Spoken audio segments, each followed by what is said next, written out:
我现在要借这个因缘，跟我们世界各地的莲友们来报告。第一个公案呢，就是观念转个弯，生命无限宽。这个师父看了都很感动。有一天，佛印禅师在河边散步，看到一个少妇落水了，岸上就有一群人在旁观，却没有人下去拯救她。佛印禅师在危急的当下，奋不顾身的就跳入水中，将这个落水的少妇救上岸来。那么佛印禅师就问他了：你年纪轻轻的，为什么要行短呢？少妇就哭着回答说：我刚结婚3年，丈夫就遗弃了我，孩子也死了，那么我活着还有什么意思呢？这样子讲，佛印禅师就问了：3年前你还没有结婚以前，你是怎么过的呀？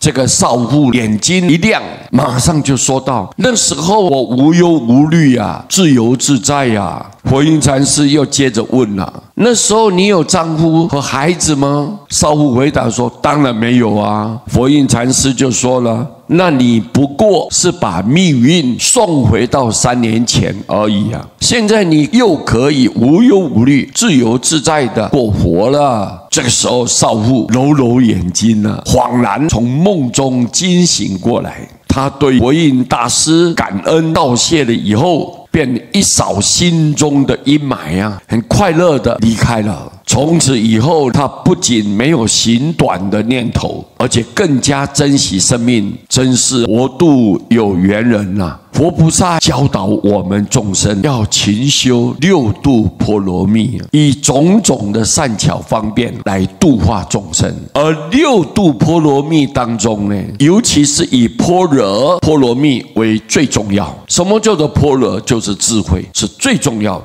我们过去的人讲了5度鲁莽啊，6度波罗蜜，其他的5度就好像眼睛被蒙住一样，要以般若为导啊，以智慧为引导。唯有智慧才能够破除我们人心中的无明痴暗。因此，有智慧的人遇到了违背自己心意的逆境时候呢，总是不会忧愁，不会觉得恐怖，因为他知道，只要观念转个弯，生命无限宽的大道理呀。我们活在人世间呢，不可能样样都如你的心意啊。有些时候你会觉得很烦恼，有时候会觉得很痛苦。但是你想到佛陀老早告诉我们了，人世间有来有去嘛，有好有坏，有得有失，有高有下。各位，你看这些就是自然的现象啊。如果说样样都是让你满意的话，你不想到极乐世界，你根本就没有那一种热情向往的西方极乐世界，你那个心就提不上来。所以我们要知道，碰到逆境来考验的时候，我们就想，我一定赶紧念佛。为什么？因为法照大师告诉我们，凡夫乐得到西方啊，累劫的轮回最消亡，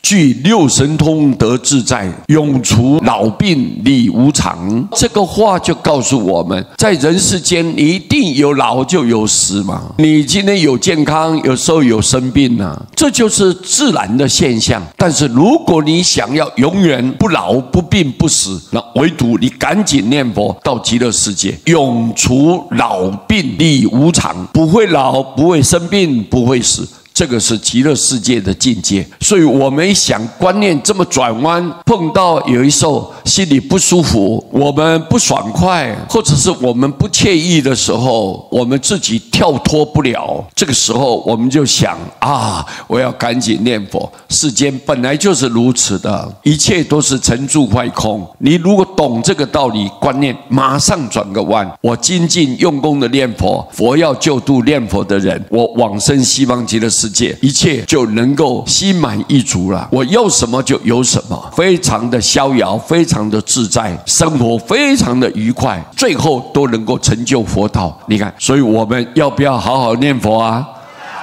一定。所以这个人世间不可能让你处处都觉得很满意，是不可能的。那一旦违背你心意的时候，你就想观念要转个弯，生命就无限宽。好，今天把这个公案呢介绍给大家了解。阿弥陀佛。